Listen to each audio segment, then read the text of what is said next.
Hi ಸ್ನೇಹಿತರೆ, ನಮಸ್ಕಾರ ಎಲ್ಲರಿಗೂ. ಎಲ್ಲರೂ ಹೇಗಿದ್ದೀರಾ? ಎಲ್ಲರೂ ಚೆನ್ನಾಗಿದ್ದೀರಾ? ಸೊ ಪಾಪ ಕಾಯ್ತಾ ಇದ್ರಿ 3 ದಿವಸದಿಂದ ಮಾಹಿತಿ ಕೊಡಿ ಸರ್, ದಯವಿಟ್ಟು ಬೆಂಗಳೂರಿಗೆ ಹೋದ್ಮೇಲೆ ಮಾಹಿತಿ ಕೊಡ್ತೀನಿ ಅಂದ್ರೆ KSRTC ಬಗ್ಗೆ. ಸೊ ದಯವಿಟ್ಟು ವಿಡಿಯೋ ಮಾಡಿ ಮಾಹಿತಿ ತಿಳಿಸ್ಕೊಡಿ ಸರ್ ಅಂತ ಸುಮಾರು ಜನ ಕಮೆಂಟ್ಸ್ ಹಾಕ್ತಿದ್ರಿ. ಹಾಗೆ ಕೆಲವೊಬ್ರು ಪರ್ಸನಲ್ ಆಗಿ ಕಾಲ್ ಕೂಡ ಮಾಡ್ತಿದ್ರಿ. ಸರ್ ಏನಾಯ್ತು, KSRTC ಹೆಡ್ ಆಫೀಸ್ಗೆ ಹೋದ್ರಾ, ಏನ್ ಮಾಹಿತಿ ಕೊಟ್ರು ಸರ್, ಏನಾಗುತ್ತೆ ಮುಂದೆ, ಟ್ರ್ಯಾಕ್ ಟ್ರೈನಿಂಗ್ ಎಲ್ಲಿ, ಡಾಕ್ಯುಮೆಂಟ್ ವೆರಿಫಿಕೇಶನ್ ಯಾವ ತರ ತಗೋತಿದ್ದಾರೆ, ಎಲ್ಲಾನು ಕಮೆಂಟ್ಸ್ ಹಾಕಿದ್ರಿ. ಎಲ್ಲರೂ ಫೋನ್ ಮಾಡಿ ಕೂಡ ಕ್ವಶನ್ಗಳು ಕೇಳಿದ್ರಿ. ಓಕೆನಾ, ನನ್ಗೆ ಏನಾಯ್ತಪ್ಪ ಅಂದ್ರೆ ಸ್ವಲ್ಪ ಯಾಕೆ ಲೇಟ್ ಆಯ್ತು ಅಂದ್ರೆ, ಒಂದು ನಾನು ಡ್ಯೂಟಿಯಲ್ಲಿ ಬಿಸಿ ಇದ್ದೆ ಸ್ನೇಹಿತರೆ, ಇನ್ನೊಂದು ಅಧಿಕಾರಿಗಳು ನಮಗೆ ಮಾಹಿತಿ ಕೊಡೋದಕ್ಕೆ ತುಂಬಾ ಮೀನಾಮೇಷ ಎಣಿಸ್ತಾ ಇದ್ದಾರೆ.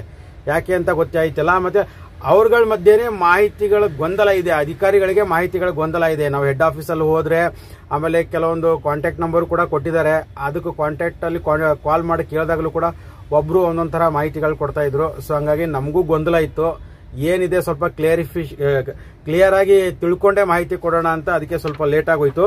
ಇವಾಗ ಆದಷ್ಟು ನಾವು ಕೆಲವೊಂದು ಮಾಹಿತಿಗಳನ್ನ ಕೇಳಿ ತಿಳ್ಕೊಂಡು, ಸೊ ಇದೇ ಕನ್ಫರ್ಮ್ ಅಂತ ಹೇಳಿದ್ದಾರೆ. ಸೊ ಅದಕ್ಕೆ ಇವಾಗ ತಿಳಿಸ್ತೀನಿ ನೋಡಿ ಸ್ನೇಹಿತರೆ.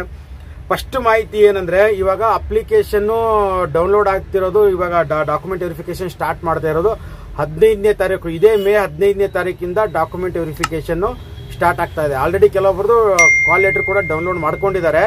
ಬಟ್ ಅವರು ಸೀರಿಯಲ್ ವೈಸ್ ವೆಬ್ಸೈಟ್ ಅಲ್ಲಿ ಇನ್ನೂ ಬಿಟ್ಟಿಲ್ಲ. 15ನೇ ತಾರೀಕು ಬಿಡ್ತೀನಿ ಅಂತ ಹೇಳಿದ್ದಾರೆ. ನೋಡೋಣ, ನಾವು ಹೆಡ್ ಆಫೀಸಲ್ಲಿ ಹೋಗಿ ಕೇಳಿದ್ವಿ, ಇಲ್ಲ 15ನೇ ತಾರೀಕಿಂದ ಒಂದು ದಿನಕ್ಕೆ ಎಷ್ಟು ಜನಕ್ಕೆ ಬಿಡ್ತಾ ಇದೀವಿ. ನಮ್ಗಲ್ಲಿ ರಿಸೆಪ್ಷನ್ ಅಲ್ಲಿ ಹೇಳಿರೋ ಪ್ರಕಾರ ಪರ್ ಡೇ 200 ಮೆಂಬರ್ಸ್ಗೆ ನಾವು ಡಾಕ್ಯುಮೆಂಟ್ ವೆರಿಫಿಕೇಶನ್ ಮಾಡ್ಕೋತಿದೀವಿ ಅಂತ ಹೇಳಿದ್ದಾರೆ. ಬಟ್ ಅಫಿಷಿಯಲ್ ಆಗಿ ನಾವು 13ನೇ ತಾರೀಕು ವೆಬ್ಸೈಟ್ ಅಲ್ಲಿ ಬಿಡ್ತೀವಿ, ಪರ್ ಡೇ ಎಷ್ಟು ಜನಕ್ಕೆ ಬಿಡ್ತಾ ಇದೀವಿ ಅಂತ ಹೇಳಿದ್ದಾರೆ. ಸೊ ಫಸ್ಟ್ ಬಂದ್ಬಿಟ್ಟು ಇವಾಗ ಬರೀ ಡ್ರೈವರ್ ಕಮ್ ಕಂಡಕ್ಟರ್ಗೆ ಮಾತ್ರ ತಗೋತಾ ಇರೋದು ಸ್ನೇಹಿತರೆ, ಬರೀ ಡಿಕಮ್ಸಿಗೆ ಮಾತ್ರ ಡಾಕ್ಯುಮೆಂಟ್ ವೆರಿಫಿಕೇಶನ್ ಮಾಡ್ಕೋತಾ ಇರೋದು. ಅದು 15ನೇ ತಾರೀಕಿಂದ ಸ್ಟಾರ್ಟ್ ಆಗಿದೆ. ಆಲ್ರೆಡಿ ಎಲ್ಲರಿಗೂ ಕರೆಪತ್ರ ಡೌನ್ಲೋಡ್ ಆಗ್ತಿದೆ. ಇನ್ನು ಯಾರ್ಯಾರು ಕರೆಪತ್ರ ಡೌನ್ಲೋಡ್ ಮಾಡ್ಕೊಂಡಿಲ್ಲ ಅಂದ್ರೆ, ಸೊ ಅದ್ರ ಲಿಂಕ್ ನಾನು ವೆಬ್ಸೈಟ್ ಲಿಂಕ್ ಇದೇ ವಿಡಿಯೋ ಕೆಳಗಡೆ ಡಿಸ್ಕ್ರಿಪ್ಷನ್ ಅಲ್ಲಿ ಕೊಟ್ಟಿರ್ತೀನಿ. ಸೊ ನೀವು ಡೈರೆಕ್ಟ್ ಆಗಿ ಅದ್ರ ಮೇಲೆ ಕ್ಲಿಕ್ ಮಾಡೋ ಮುಖಾಂತರ ಹೋಗ್ಬಿಟ್ಟು ನಿಮ್ಮ ಅಪ್ಲಿಕೇಶನ್ ನಂಬರ್ ಮತ್ತೆ ಡೇಟ್ ಆಫ್ ಬರ್ತ್ ಹಾಕಿದ್ರೆ ನಿಮ್ಗೆ ಗೊತ್ತಾಗುತ್ತೆ. ಸೊ ಬೈ ಚಾನ್ಸ್ ನಿಮ್ದು ಇನ್ನೂ ಬಿಟ್ಟಿಲ್ಲ ಅಂದ್ರೆ ಮುಂದಿನ ದಿನಗಳಲ್ಲಿ ಮತ್ತೆ ಪರಿಶೀಲಿಸಿ ಅಂತ ಹೇಳುತ್ತೆ. ಓಕೆನಾ, ಹಂಗೇನಾದ್ರು ಬಿಟ್ಟಿದ್ರೆ ನಿಮ್ದು ಡೌನ್ಲೋಡ್ ಆಗಿರುತ್ತೆ. ಇವಾಗ ಆಲ್ರೆಡಿ 15ನೇ ತಾರೀಕಿಂದ ಬಿಟ್ಟಿರೋರ್ಗು ಕೆಲವೊಬ್ರಿಗೆ ನಮ್ಮ ಸ್ನೇಹಿತರಿಗೆ ಡೌನ್ಲೋಡ್ ಆಗಿದೆ. ಓಕೆನಾ, ಆಮೇಲೆ ಇನ್ನೂ ಸುಮಾರು ಜನರದು ಡೌಟ್ಸ್ ಏನಪ್ಪಾ ಅಂತಂದ್ರೆ, ಸರ್ ಟ್ರ್ಯಾಕ್ ಯಾವಾಗಿಂದ ಸ್ಟಾರ್ಟ್ ಮಾಡ್ತಾರೆ ಮತ್ತೆ ಎಲ್ಲಿ ಸ್ಟಾರ್ಟ್ ಮಾಡ್ತಾರೆ ಅಂತ. ಇದ್ರ ಬಗ್ಗೆ ನಾವು ಇನ್ಫಾರ್ಮೇಶನ್ ಕೇಳಕ್ಕೆ ತುಂಬಾ ಒದ್ದಾಡ್ಬಿಟ್ವಿ. ಎಲ್ಲರ ಹತ್ರನೂ ಅಧಿಕಾರಿಗಳ ಹತ್ರನೂ ಮಾತಾಡಿದ್ವಿ. ಇವಾಗ ಮೇಡಮ್ ಹತ್ರ ಮಾತಾಡಿರೋ ಆಡಿಯೋನು ಕೂಡ ನಾನು ಪ್ಲೇ ಮಾಡ್ತೀನಿ. ಸೊ ನಮ್ಗೆ ಫೈನಲ್ ಆಗಿ ರಿಸಲ್ಟ್ ಸಿಕ್ಕಿದ್ದೇನು ಅಂದ್ರೆ, ಮಾಹಿತಿ ಸಿಕ್ಕಿದ್ದೇನು ಅಂದ್ರೆ ಸ್ನೇಹಿತರೆ, ಸೊ ಫಸ್ಟ್ ಟ್ರ್ಯಾಕ್ ಸ್ಟಾರ್ಟ್ ಆಗೋದು ಹುಮ್ನಾಬಾದಲ್ಲಂತೆ. ಅದು ಯಾವ ತರ ಅಂತ ಹೇಳ್ತೀನಿ ನೋಡಿ ಸ್ನೇಹಿತರೆ. ನೀವೇನು ಡಾಕ್ಯುಮೆಂಟ್ ವೆರಿಫಿಕೇಶನ್ಗೆ ಹೋಗ್ತಿರಲ್ವಾ, ಶಾಂತಿನಗರ KSRTC ಡಾಕ್ಯುಮೆಂಟ್ಸ್ ವೆರಿಫಿಕೇಶನ್ ಹೋಗ್ತಿರಲ್ಲ, ಅಲ್ಲಿ ಹೋದ್ಮೇಲೆ ನಿಮಗೆ ಕೇಳ್ತಾರೆ, ಏನಂತ ಕೇಳ್ತಾರೆ, ನೀವು ಟ್ರ್ಯಾಕ್ ಎಲ್ಲಿ ತಗೋತೀರಾ, ಹಾಸನ ತಗೋತೀರಾ ನೀವು ಅಥವಾ ಹುಮ್ನಾಬಾದ್, ನೀವು ಯಾವ್ದು ಟ್ರ್ಯಾಕ್ ಸೆಲೆಕ್ಟ್ ಮಾಡ್ತೀರಾ ಅದೇ ಟ್ರ್ಯಾಕ್ ಅಲ್ಲಿ ನಿಮ್ದು ಮುಂದಿನ ದಿನಗಳಲ್ಲಿ ಟ್ರ್ಯಾಕ್ ಟೆಸ್ಟ್ ನಡೆಯುತ್ತೆ ಸ್ನೇಹಿತರೆ. ಇದು ಒಂದು ತುಂಬಾ ಇಂಪಾರ್ಟೆಂಟ್ ಆಗಿರೋ ಮಾಹಿತಿ, ಗಮನವಿಟ್ಟು ಕೇಳಿಸ್ಕೊಳ್ಳಿ. ನೀವು ಡಾಕ್ಯುಮೆಂಟ್ ವೆರಿಫಿಕೇಶನ್ ಹೋದಾಗ ನೀವು ಯಾವ ಟ್ರ್ಯಾಕ್ ಸೆಲೆಕ್ಟ್ ಮಾಡ್ಕೋತೀರಾ, ಇಲ್ಲ ಸರ್ ನಾನು ಸೌತ್ ಕರ್ನಾಟಕದವನಾಗಿರೋದ್ರಿಂದ ನಾನು ಹಾಸನ್ ಟ್ರ್ಯಾಕ್ ತಗೋತೀನಿ ಅಂತ ಹೇಳಿದ್ರೆ, ನೀವು ಹಾಸನ್ ಟ್ರ್ಯಾಕ್ ಅಲ್ಲೇ ಸೆಲೆಕ್ಟ್ ಮಾಡ್ಕೋಬೇಕು. ಸೊ ಇವಾಗ ಬೇರೆ ನಾವು KKRTC ಅಥವಾ NWKRTC ನಲ್ಲಿ ಡಾಕ್ಯುಮೆಂಟ್ ವೆರಿಫಿಕೇಶನ್ ಹೋಗಿ ಬಂದ ನಂತರ ಏನಂತ ಹೇಳ್ತಾರೆ ಅಂದ್ರೆ, ನಿಮಗೆ ಟ್ರ್ಯಾಕ್ ಅನ್ನ ಮುಂದಿನ ದಿನಗಳಲ್ಲಿ ತಿಳಿಸಲಾಗುವುದು ಅಂತ ಅದರಲ್ಲಿ ಹೇಳ್ತಾರೆ ನಮಗೆ. ಓಕೆನಾ, ಬಟ್ ಇಲ್ಲಿ ಹಂಗಲ್ಲ.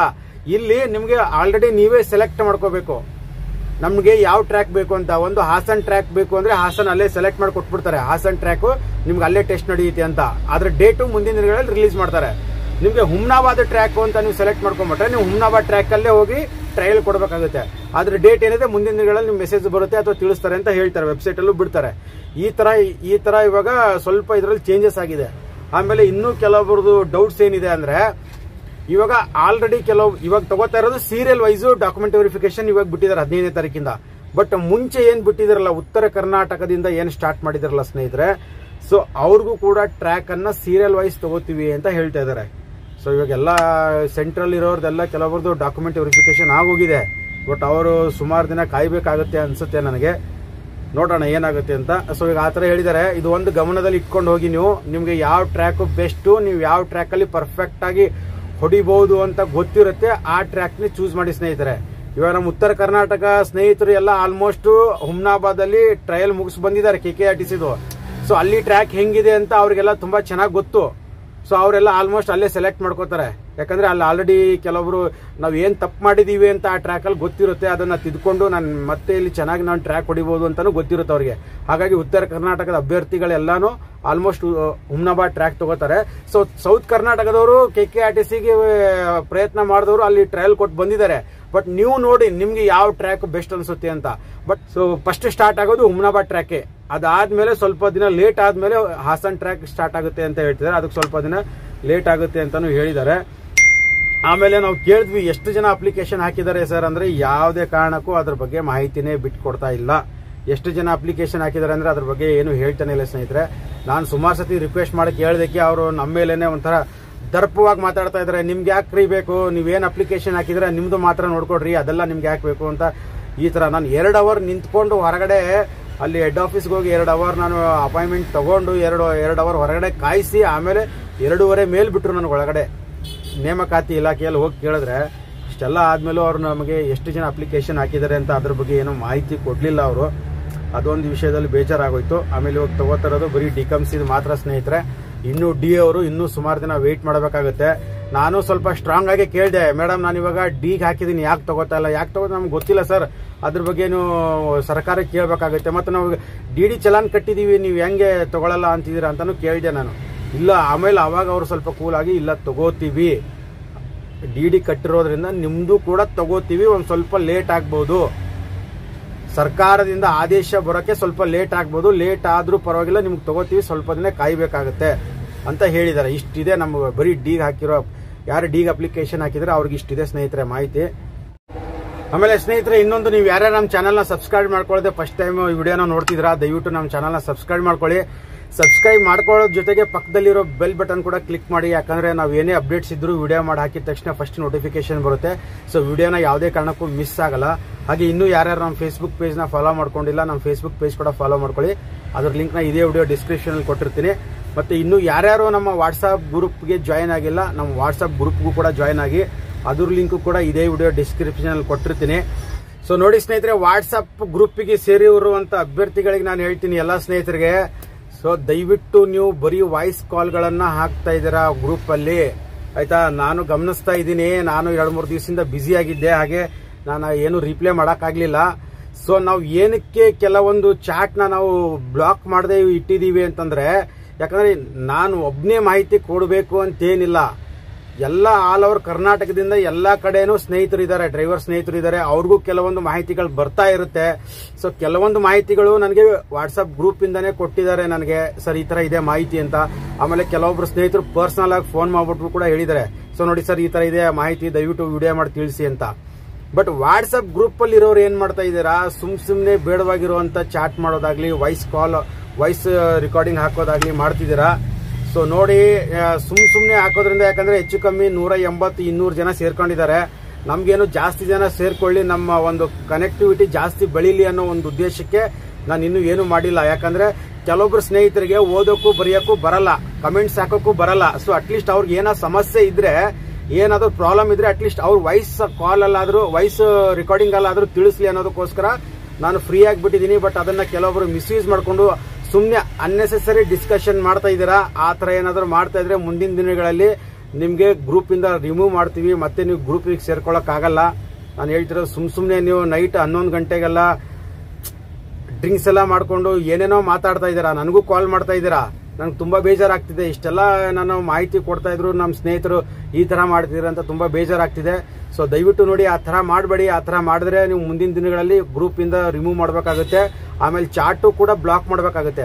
ನಾನು ಚಾಟ್ ಬ್ಲಾಕ್ ಮಾಡಿದ್ರೆ ಬರೀ ನಾನು ಮತ್ತೆ ನಮ್ಮ ಮಚೇಂದ್ರ ಏನು ಗ್ರೂಪ್ ಅಡ್ಮಿನ್ ಇದಾರಲ್ಲ ಅವ್ರು ಮಾತ್ರ ಕಮೆಂಟ್ಸ್ ಮಾಡಬೇಕಾಗುತ್ತೆ. ಮತ್ತೆ ಬೇರೆ ಯಾರಾದ್ರೂ ಸ್ನೇಹಿತರ ಹತ್ರ ಏನಾದ್ರು ಮೆಸೇಜ್ ಅಥವಾ ಇನ್ಫಾರ್ಮೇಶನ್ ಬಂದ್ರೆ ಅವ್ರು ಯಾವುದೇ ಕಾರಣಕ್ಕೂ ಮತ್ತೆ ಒಳಗಡೆ ಚಾಟ್ ಹಾಕಕ್ಕಾಗಲ್ಲ ಅವರು. ಅದಕ್ಕೋಸ್ಕರ ಹೇಳ್ತಿರೋದು, ನಿಮ್ದೇನಾದ್ರೂ ಇದ್ರೆ ಅಂತ ಅವಶ್ಯಕತೆ ಇದ್ರೆ, ಅಥವಾ ನಿಮ್ಮ ಹತ್ರ ಏನಾದ್ರೂ ಮಾಹಿತಿ ಇದ್ರೆ, ಅಥವಾ ನಿಮ್ಗೆ ಏನಾದ್ರೂ ತೊಂದರೆ ಆಗಿದ್ರೆ ಅಂತವ್ರು ಮಾತ್ರ ವಾಯ್ಸ್ ಕಾಲ್ ಹಾಕಿ. ವಾಯ್ಸ್ ಕಾಲ್ ಯಾವಾಗ ಹಾಕಬೇಕು, ನಿಮ್ಗೆ ಮೆಸೇಜ್ ಟೈಪ್ ಮಾಡಕ್ ಆಗಲ್ಲ, ನನಗೆ ಮೆಸೇಜ್ ಟೈಪ್ ಮಾಡಕ್ ಗೊತ್ತಾಗ್ತಿಲ್ಲ, ಅಥವಾ ನಾನು ಓದಕ್ಕಷ್ಟು ಬರಲ್ಲ, ಬರೆಯಕ್ಕಷ್ಟು ಬರಲ್ಲ ಅಂದಾಗ ವಾಯ್ಸ್ ಕಾಲ್ ಹಾಕಿ. ಅದಕ್ಕೋಸ್ಕರ ಫ್ರೀ ಆಗಿಬಿಟ್ಟಿರೋದು. ಅದನ್ನ ನೀವು ಮಿಸ್ಯೂಸ್ ಮಾಡ್ಕೊಂಡು ಸುಮ್ನೆ ವಾಯ್ಸ್ ಕಾಲ್ ಪ್ರತಿ ಸತಿನೂ ಅದರಲ್ಲಿ ಒಬ್ಬ ವಾಯ್ಸ್ ಕಾಲ್ ಹಾಕ್ತಾರೆ, ಅದರಿಂದ ಎಲ್ಲರೂ ಸುಮ್ನೆ ಡಿಸ್ಕಷನ್ ಮಾಡ್ತಿದ್ದೀರಾ. ಸೊ ಇದು ಕಂಟಿನ್ಯೂ ಜಾಸ್ತಿ ಆಗ್ತಾ ಹೋದ್ರೆ ನಾನು ಎಲ್ಲರಿಗೂ ಬ್ಲಾಕ್ ಮಾಡಬೇಕಾಗುತ್ತೆ. ಆಮೇಲೆ ಕೆಲವರಿಗೆ ರಿಮೂವ್ ಮಾಡಬೇಕಾಗುತ್ತೆ ನಾನು ಗ್ರೂಪಿಂದ. ನೋಡಿ, ನಾನು ಒಂದು ಒಳ್ಳೆ ಉದ್ದೇಶ ಇಟ್ಕೊಂಡು ಗ್ರೂಪ್ ಮಾಡಿದ್ದೀನಿ, ಎಲ್ಲ ಸ್ನೇಹಿತರಿಗೂ ಹೆಲ್ಪ್ ಆಗಲಿ ಅಂತ. ಅದನ್ನ ನೀವು ಈ ತರ ಮಿಸ್ಯೂಸ್ ಮಾಡ್ಕೊಂಡ್ಬಿಟ್ರೆ ನಾಳೆ ನೀವು ಗ್ರೂಪಿಂದ ಎಕ್ಸಿಟ್ ಆಗಬೇಕಾಗುತ್ತೆ ಸ್ನೇಹಿತರೆ. ದಯವಿಟ್ಟು ನಾನು ರಿಕ್ವೆಸ್ಟ್ ಮಾಡಿ ಹೇಳ್ತಾ ಇದ್ದೀನಿ, ಆ ತರ ಮಾಡಕ್ ಹೋಗ್ಬೇಡಿ. ಸೊ ನೋಡಿ ಸ್ನೇಹಿತರೆ, ಇವಾಗ ಆಲ್ಮೋಸ್ಟ್ ನನಗನ್ಸಿರಂಗೆ ಇವರು KSRTCನವರು ಸಡನ್ ಆಗಿ ಟ್ರ್ಯಾಕ್ ಟ್ರೈನಿಂಗ್ ತಗೊಳ್ಳುವಂತ ಸಾಧ್ಯತೆ ಇದೆ ಅಂತ ನನಗನ್ನಿಸ್ತಾ ಇದೆ. ಯಾಕಂದ್ರೆ ಇವಾಗ ನಮ್ಗೆ ಗೊತ್ತಿರಂಗೆ ಆ ತರ ಏನಾದ್ರೂ ಇದ್ದಿದ್ರೆ ಇವರು ನಮ್ಗೆ ಇವಾಗ ಇಷ್ಟೊತ್ತಲ್ಲೇ ನಮಗೆ ಹೇಳ್ಬಿಡ್ಬೇಕಾಗಿತ್ತು ಕನ್ಫರ್ಮ್ ಆಗಿ ಈ ಡೇಟ್ ಇಂದ ಬಿಡ್ತೀವಿ ಅಂತ. ಒಂದ್ ಸ್ವಲ್ಪ ಆ ಕಡೆ ಈ ಕಡೆ ಮಾಡ್ತಾ ಇದಾರೆ, ಒಂದು 15 ದಿವಸ ಅಥವಾ ಈ ತಿಂಗಳ ಲಾಸ್ಟ್ ಇಲ್ಲ ಟ್ರ್ಯಾಕ್ ಟ್ರೈನಿಂಗ್ ಸ್ಟಾರ್ಟ್ ಮಾಡ್ತೀವಿ ಅಂತ ಒಟ್ನಲ್ಲಿ ಒಂಥರ ಗೊಂದಲದ ಹೇಳಿಕೆಗಳು ಕೊಡ್ತಾ ಇದಾರೆ. ಏನೇ ಇದ್ರು ನಾನು ನಿಮ್ಗೆ ಸಜೆಷನ್ ಕೊಡೋದು ಏನು ಅಂದ್ರೆ ಸ್ನೇಹಿತರೆ, ಆದಷ್ಟು ಬೇಗ ನೀವು ಟ್ರ್ಯಾಕ್ ಟ್ರೈನಿಂಗ್ ತಗೊಂಡು ರೆಡಿಯಾಗಿರಿ ಅಂತ ಹೇಳ್ತೀನಿ ನಾನು. ಯಾಕಂದ್ರೆ ಅವ್ರು ಸಡನ್ ಆಗಿ ಈಗ ಅಪ್ಲಿಕೇಶನ್ ಸೀರಿಯಲ್ ವೈಸ್ ಬಿಡ್ತಿದೀವಿ ಟ್ರ್ಯಾಕ್ ಟ್ರೈನಿಂಗ್ ಅಂತ ಹೇಳ್ತಿದ್ದಾರೆ. ಸೊ ಮುಂದಿನ ದಿನಗಳಲ್ಲಿ ಅವ್ರು ಸಡನ್ ಆಗಿ ಒಂದು ವಾರ ಗ್ಯಾಪ್ ಇಟ್ಕೊಂಡು ನಿಮ್ಗೆ ಡೇಟ್ ರಿಲೀಸ್ ಮಾಡಿದ್ರು ಅಂದ್ರೆ ಸೊ ಮುಂದೆ ನಿಮಗ್ ತೊಂದರೆ ಆಗುತ್ತೆ. ನೋಡಿ, ಆದಷ್ಟು ಬೇಗ ನಿಮ್ಮ ಹತ್ತಿರದ ಯಾವ್ದು ಟ್ರ್ಯಾಕ್ ಹತ್ರ ಇದೆ ಅಲ್ಲಿ ಹೋಗ್ಬಿಟ್ಟು ಆದಷ್ಟು ನೀವು ಟ್ರ್ಯಾಕ್ ಟ್ರೈನಿಂಗ್ ತಗೊಂಡು ಡಾಕ್ಯುಮೆಂಟ್ ವೆರಿಫಿಕೇಶನ್ ಆದವ್ರಿಗೆ ಹೇಳ್ತಾ ಇರೋದು. ಮತ್ತೆ ಇನ್ನು ಮುಂದೆ ಏನು 15ನೇ ತಾರೀಕಿಂದ ಡಾಕ್ಯುಮೆಂಟ್ ವೆರಿಫಿಕೇಶನ್ ಹೋಗ್ತಿದ್ರಲ್ಲ, ಸೊ ಅವ್ರಿಗೂ ನನ್ನ ಕಡೆಯಿಂದ ಒಂದು ಸಜೆಷನ್ ಏನಂದ್ರೆ ಆದಷ್ಟು ನೀವು ಡಾಕ್ಯುಮೆಂಟ್ ವೆರಿಫಿಕೇಶನ್ ಆಗಿದ ತಕ್ಷಣನೇ ನೀವು ಟ್ರ್ಯಾಕ್ ಟ್ರೈನಿಂಗ್ ತಗೊಳ್ಳೋದು ಬೆಸ್ಟ್ ಅನಿಸ್ತಾ ಇದೆ ನನಗೆ. ಯಾಕಂದ್ರೆ ಒಟ್ಟಿಗೆ NW ಮತ್ತೆ KSRTC ಒಟ್ಟಿಗೆ ಇವ್ರು ಏನೋ ಸ್ಟಾರ್ಟ್ ಮಾಡ್ಬಿಟ್ರೆ ಸೊ ತುಂಬಾ ತೊಂದರೆಗಳಾಗುತ್ತೆ ನಿಮ್ಮ ಟ್ರ್ಯಾಕ್ಗಳಲ್ಲಿ. ಟ್ರ್ಯಾಕ್ ಸಿಗದೇ ಇರೋಂಥದ್ದು ಆಗ್ಬೋದು, ಮತ್ತೆ ರಶ್ ಆಗ್ಬೋದು. ಹಾಗಾಗಿ ನಿಮಗೆ ಆದಷ್ಟು ಬೇಗ ಏನ್ ಫ್ರೀ ಇದೆ ಇವಾಗಲೇ ಒಂದು 5 ದಿವಸ ಆಗಲಿ ಒಂದೊಂದು ವಾರ ಆಗಲಿ ಟ್ರ್ಯಾಕ್ ಟ್ರೈನಿಂಗ್ ತಗೊಂಡು ಇಟ್ಕೊಳ್ಳಿ. ಬೈ ಚಾನ್ಸ್ ಹಂಗೆ ಏನಾದ್ರು ನಿಮ್ ಡೇಟ್ ರಿಲೀಸ್ ಆದಾಗ ಮತ್ತೆ ಹೋಗಿ ಮತ್ತೆ ಒಂದು 2-3 ದಿವಸ ಟ್ರ್ಯಾಕ್ ತಗೊಂಡು ಆಮೇಲೆ ನೀವು ಟೆಸ್ಟ್ಗೆ ಹೋಗಿ, ಅವಾಗ ಪರ್ಫೆಕ್ಟ್ ಆಗುತ್ತೆ ಅಂತ ಇದು ನನ್ನ ಕಡೆಯಿಂದ ಒಂದು ನಿಮಗೆ ಸಜೆಷನ್ ನಾನು ಕೊಡ್ತಾ ಇರೋದು. ಸೊ ಬನ್ನಿ ಸ್ನೇಹಿತರೆ, ಇವಾಗ ನಮಗೆ KSRTC ಅಧಿಕಾರಿಗಳು ಏನೇನು ಮಾಹಿತಿ ಕೊಟ್ಟಿದ್ದಾರೆ ಅಂತ ನಿಮಗೆ ಇವಾಗ ಆಡಿಯೋ ಪ್ಲೇ ಮಾಡಿ ತೋರಿಸ್ತೀನಿ. ಬನ್ನಿ ಕೇಳ್ಕೊಂಡ್ ಬಂದ್ಬಿಡೋಣ. ಹಲೋ ಮೇಡಮ್, ನಮಸ್ತೆ ಮೇಡಮ್. ಮೇಡಮ್, ಅದೇ ಒಂದ್ ಸ್ವಲ್ಪ ಇನ್ಫಾರ್ಮೇಶನ್ ಬೇಕಾಗಿತ್ತು ಮೇಡಮ್. ನಮ್ದು ಮಾರ್ಚ್ 13ಕ್ಕೆ ಇಂಟರ್ವ್ಯೂ ಮುಗಿದಿದೆ. ಅದು ಟ್ರ್ಯಾಕ್ ಯಾವತ್ತು ಸ್ಟಾರ್ಟ್ ಆಗುತ್ತೆ ಮೇಡಮ್? ಈ ಮಂತ್ ಎಂಡ್ ಅಥವಾ ನೆಕ್ಸ್ಟ್ ಮಂತ್ ಫಸ್ಟ್ ವೀಕ್ ಇಂದ ಸ್ಟಾರ್ಟ್. ಈ month end next month first week ಇಂದ ಸ್ಟಾರ್ಟ್ ಆಗುತ್ತೆ ಮೇಡಮ್. ಮೇಡಮ್, ಅದೇನು ಅಪ್ಲಿಕೇಶನ್ ವೈಸಸ್ ತಗೊಂತಿದ್ರೆ ಡಿಸ್ಟ್ರಿಕ್ಟ್ ವೈಸಸ್ ಮೇಡಮ್? ಅದು ಸ್ವಲ್ಪ ಅಪ್ಲಿಕೇಶನ್ ವೈಸಸ್ ಮೇಡಮ್. ಹಾಸನ ಅಂತ. ಹಾ ಮೇಡಮ್. ಅದರಲ್ಲಿ ಉಮ್ನಾಬಾದ್ ಕೊಟ್ಟರೆ ಫಸ್ಟ್ ಆಗುತ್ತೆ. ಹಾಸನ ಲೇಟ್ ಇಲ್ಲ ಮೇಡಮ್. ಅದು ಮೇಡಮ್ ಕಾಲ್ ಲೆಟರ್ ಅಲ್ಲಿ ಉಮ್ನಾಬಾದ್ ಅಂತಂದೇ ಬರುತ್ತೆ ಮೇಡಮ್ ಹೆಸರು ಟ್ರ್ಯಾಕಿಗೆ. ಅಲ್ಲ, ನಿಮ್ಗೆ ಆಪ್ಷನ್ ಕೇಳ್ತೀವಲ್ವಾ? ಆಪ್ಷನ್ ಕೇಳ್ತೀರಾ? ಆಪ್ಷನ್ ಯಾವ್ದು ಕೊಟ್ಟಿರ್ತೀರಾ ಅಲ್ಲಿಗೆ ಕಳಿಸ್ತೀವಿ ನಿಮ್ಗೆ. ಹಾಸನ ಅಂದ್ರೆ ಲೇಟ್ ಆಗುತ್ತೆ ಮೇಡಮ್ ಟ್ರ್ಯಾಕ್? ಹೌದು. ಎಷ್ಟು ದಿನ ಆಗ್ಬೋದು ಮೇಡಮ್? ಇನ್ನೂ ಅದು ಪ್ರೋಸೆಸ್ ಅಲ್ಲಿ ಇದೆ, ಅದು ಎಷ್ಟು ದಿನ ಅಂತ ಹೇಳಕ್ಕಾಗಲ್ಲ. ಅದಾದಾಗ ಅದಕ್ಕೆ ವೇಟ್ ಮಾಡ್ತೀವಿ ಅಂದ್ರೆ ಅದಕ್ಕೆ ಹೋಗ್ಬೋದು. ಒಟ್ನಲ್ಲಿ 2 ಜಾಗದಲ್ಲಿ ಯಾವ್ದಾದ್ರು ತಗೋಬಹುದು. ಇಂಟ್ರೂ ಡೇಟ್ ಮುಗ್ದೋಗಿದ್ರು ಪರವಾಗಿಲ್ಲ, ಅಲ್ಲೇ ತಗೋಬಹುದು. ಇಂಟ್ರೂ ಡೇಟ್ ಯಾವಾಗ ಆಗುತ್ತೆ? ಇಂಟ್ರೂ ಡೇಟ್ ಆಗೋಗಿರುತ್ತೆ, ಅಲ್ಲಿ ಕಳಿಸೋದು. ಅಲ್ಲ ಮೇಡಮ್, ಇದು 2 ಆಪ್ಷನ್ ಕೊಡ್ತೀವಿ ಅಂದ್ರಲ್ಲ, ಅದು ಯಾವಾಗ ಕೇಳ್ತೀರಾ ನೀವು? ಇವಾಗ ನಿಮ್ಗೆ ಆಗೋಗಿದೆಯಲ್ವಾ, ಇನ್ನೊಂದು ವಾರದಲ್ಲಿ ಬರುತ್ತೆ ಆಪ್ಷನ್. ಅವಾಗ ಬರುತ್ತೆ. ಅವಾಗ ಇವಾಗ 15ನೇ ತಾರೀಕಿನ ಸ್ಟಾರ್ಟ್ ಮಾಡ್ತೀವಲ್ವಾ, ಅವ್ರ ಜೊತೆಗೆ ನಿಮ್ಗೂ ಆಪ್ಷನ್ ಅವ್ರಿಗೆ ಅಲ್ಲೇ ಕೇಳ್ತೀವಿ. ನಿಮ್ಗೆ ಇವಾಗ ಆಗೋಗಿರೋದ್ರಿಂದ ಆಪ್ಷನ್ ನಿಮ್ಗೆ ಕಳಿಸ್ತೀವಿ. ಅಂದ್ರೆ ಅಪ್ಲಿಕೇಶನ್ ವೈಸಸ್ ತಗೊಳ್ತಿದ್ದೀರಾ ಮೇಡಮ್? ಅಪ್ಲಿಕೇಶನ್ ವೈಸಸ್ ಡಿಸ್ಟ್ರಿಕ್ಟ್ ಲೆವೆಲ್ ಅಲ್ಲಿ ಏನಿಲ್ಲ? ಇಲ್ಲ. ಅಂದ್ರೆ ಹಾಸನ್ ಲೇಟ್ ಉಮ್ನಾಬಾದ್ ಕೊಟ್ಟವ್ರಿಗೆ ಹಂಗೆ ಟ್ರ್ಯಾಕ್ ಟೆಸ್ಟ್ ಮಾಡ್ತೀವಿ. ಅಲ್ಲಿ ಆಪ್ಷನ್ ಓಕೆ ಮಾಡಿದ್ರೆ ಅಲ್ಲಿ ಅವ್ರಿಗೆ ಮಾತ್ರ ಟ್ರ್ಯಾಕ್ ಕರಿತೀರ ಅಲ್ಲಿಗೆ? ಹೌದು. ಉಮ್ನಾಬಾದ್ ಆಪ್ಷನ್ ಕೊಟ್ಟವ್ರಿಗೆ ಅಲ್ಲಿ ಕಳಿಸ್ತೀರಾ, ಹಾಸನ್ ಆಪ್ಷನ್ ಕೊಟ್ಟವ್ರಿಗೆ ಈ ಕಡೆ ಕಳಿಸ್ತೀರಾ? ಹೌದು. ಹಂಗಾರೆ ಈ ಮಂತ್ ಲಾಸ್ಟ್ ವೀಕ್ ಆಗುತ್ತೆ ಮೇಡಮ್ ಟ್ರ್ಯಾಕ್? ಉಮ್ನಾಬಾದ್ ಈ ಮಂತ್ ಲಾಸ್ಟ್ ವೀಕ್ ಅಥವಾ ನೆಕ್ಸ್ಟ್ ಮಂತ್ ಫಸ್ಟ್ ವೀಕ್ ಎಲ್ಲ ಆಗುತ್ತೆ ಅದು. ಹಾಸನ್ ಅಂದ್ರೆ ಸ್ವಲ್ಪ ಲೇಟ್ ಆಗುತ್ತೆ, ವೇಟ್ ಮಾಡ್ಬೇಕು. ಹೌದು. ಸರಿ, okay madam, thank you madam. So ನೋಡಿ ಸ್ನೇಹಿತರೆ, ಗೊತ್ತಾಯ್ತಲ್ವಾ ಇವಾಗ ಇಷ್ಟಿದೆ ಮಾಹಿತಿ. ಅಧಿಕಾರಿಗಳೆಲ್ಲ ಇಷ್ಟು ಕನ್ಫರ್ಮ್ ಆಗಿ ಮಾಹಿತಿ ಕೊಟ್ಟಿದ್ದಾರೆ. ಸೊ ಆದಷ್ಟು ನೀವು ಎಲ್ಲ ಪ್ರಿಪೇರ್ ಆಗಿರಿ, ಡಾಕ್ಯುಮೆಂಟ್ಸ್ ಎಲ್ಲ ರೆಡಿ ಮಾಡಿಕೊಂಡು. Application serial wise ಬಿಟ್ಟಿದಾರಂತೆ. D200 ಇಂದ ಸ್ಟಾರ್ಟ್ ಆಗಿದೆ. ಬರೀ DCOMC ಮಾತ್ರ ತಗೋತಾ ಇರೋದು, ಡಿ ತಗೋತಾ ಇಲ್ಲ. ಡಿ ತಗೊಂಡ್ರೆ ಮುಂದಿನ ದಿನಗಳಲ್ಲಿ ತಗೋಬಹುದು, ತಗೊಳ್ದೆ ಇರಕ್ ಆಗಲ್ಲ ಅವರು. ಯಾಕಂದ್ರೆ ನಾವು ಚಲಾನ್ ಕಟ್ಟಿದೀವಿ, ಎಲ್ಲ ದುಡ್ಡು ಕಟ್ಟಿದೀವಿ ಗೌರ್ಮೆಂಟ್ಗೆ. ಸೊ ದುಡ್ಡು ಕಟ್ಟಿದ್ಮೇಲೆ ಅವ್ರು ತಗೊಳ್ಳೇಬೇಕು. ನಾನು ಸ್ಟ್ರಾಂಗ್ ಆಗಿ ಕೇಳಿದಾಗಲೂ ಅವ್ರು ಅದೇ ಹೇಳಿದ್ರು, ಇಲ್ಲ ತಗೊಂಡೇ ತಗೋತೀವಿ, ಸ್ವಲ್ಪ ಲೇಟ್ ಆಗುತ್ತೆ. ಗೌರ್ಮೆಂಟ್ ಇಂದ ಪರ್ಮಿಷನ್ ಬಂದ್ಮೇಲೆ ತಗೋತೀವಿ ಅಂತ ಹೇಳಿದ್ದಾರೆ. ತಗೊಳ್ಳೇಬೇಕಾಗುತ್ತೆ. ಸೊ ಹಂಗಾಗಿ ನೀವು ಯಾರು ಬರೀ ಡೀಗ್ ಹಾಕಿದ್ದೀರಾ, ನಂತರ ಯಾರು ಡೀಗ್ ಹಾಕಿ ನೀವು ವೇಟ್ ಮಾಡ್ತೀರಾ, ಸೊ ಯಾರು ನೀವು ಟೆನ್ಷನ್ ತಗೋಬೇಡಿ, ಯಾರು ಗಾಬರಿ ಆಗ್ಬೇಡಿ. ಏನಪ್ಪಾ ನಾವು ಇಷ್ಟೆಲ್ಲ ದುಡ್ಡು ಕಟ್ಟಿ 4-5 ವರ್ಷ ವೇಟ್ ಮಾಡಿದ್ರು ಇನ್ನೂ ನಮಗೆ ತಗೋತಾ ಇಲ್ಲ ಅಂತ ಗಾಬರಿ ಆಗಕ್ಕೆ ಹೋಗ್ಬೇಡಿ. ಆಮೇಲೆ ಸ್ನೇಹಿತರೆ, ಇನ್ನೊಂದು ನಾನು ನಿಮ್ಗೆ ಸಜೆಷನ್ ಮಾಡೋದೇನಂದ್ರೆ, ಸೊ ಎಲ್ಲಾ ಇಲಾಖೆಗಳಲ್ಲಿ ಕಾಂಟ್ರಾಕ್ಟ್ ಬೇಸ್ ಅಲ್ಲಿ ತಗೋತಾ ಇದ್ದಾರೆ ಡ್ರೈವರ್ಗಳಿಗೆ. ಸೊ ದಯವಿಟ್ಟು ನಾನು ನಿಮಗೆ ರಿಕ್ವೆಸ್ಟ್ ಮಾಡೋದೇನು ಅಂದ್ರೆ ಸ್ನೇಹಿತರೆ, ದಯವಿಟ್ಟು ನೀವು ಕಾಂಟ್ರಾಕ್ಟ್ ಬೇಸಿಗೆ ಹೋಗಕ್ಕೆ ಹೋಗ್ಬೇಡಿ. ಯಾಕಂದ್ರೆ ಅವ್ರು ಆಲ್ರೆಡಿ 20-30 ಸಾವಿರ ನಿಮ್ ಕಡೆಯಿಂದ ದುಡ್ಡು ಇಸ್ಕೊಂಡು ಕೊಡಬಾರ್ದು ಟಾರ್ಚರ್ ಎಲ್ಲ ಕೊಡ್ತಾ ಇದ್ದಾರೆ. KSRTC ಮತ್ತೆ BMTC ಎಲ್ಲ ಕಡೆನೂ ಅಷ್ಟೇ.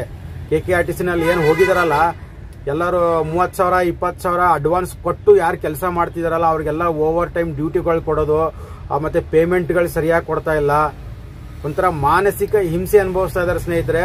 ಸೊ ನೀವು ಇವಾಗ ಕಾಂಟ್ರಾಕ್ಟ್ ಬೇಸ್ ಅಲ್ಲಿ ಹೋಗಿ ಸೇರ್ಕೊಳ್ಳೋದ್ರಿಂದ ಏನಾಗುತ್ತೆ, ಮುಂದಿನ ದಿನಗಳಲ್ಲಿ ಯಾರ್ಯಾರು KSRTC ಡ್ರೈವರ್ಗೆ ಅಪ್ಲಿಕೇಶನ್ ಹಾಕಿದಾರಲ್ಲ ಅವ್ರಿಗೂ ಕೂಡ ತೊಂದರೆ ಆಗುವಂತ ಚಾನ್ಸಸ್ ಇದೆ. ಸೊ ಅದಕ್ಕೆ ಹೇಳೋದು, ದಯವಿಟ್ಟು ಕಾಂಟ್ರಾಕ್ಟ್ ಬೇಸ್ ಅಲ್ಲಿ ಹೋಗಬೇಡಿ.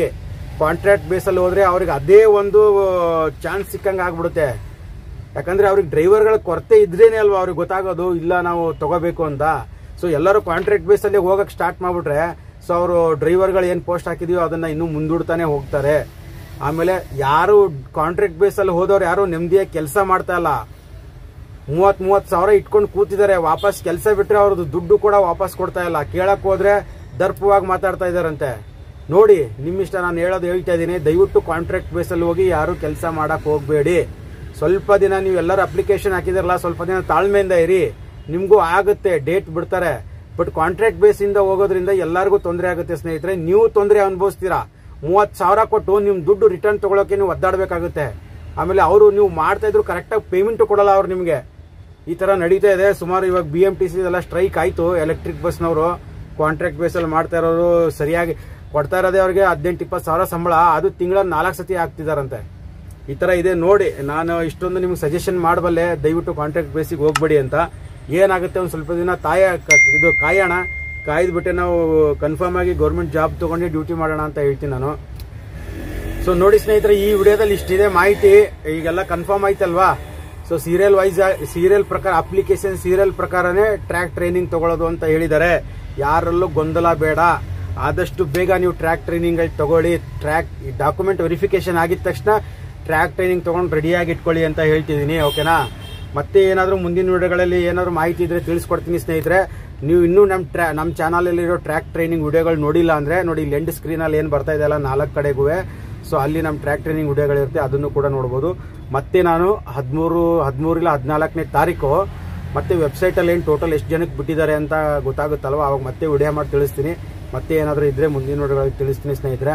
ವಿಡಿಯೋನ ಕೊನೆಯವರೆಗೂ ನೋಡಿ ತಮ್ಮೆಲ್ಲ ಸ್ನೇಹಿತರಿಗೂ ಧನ್ಯವಾದಗಳು.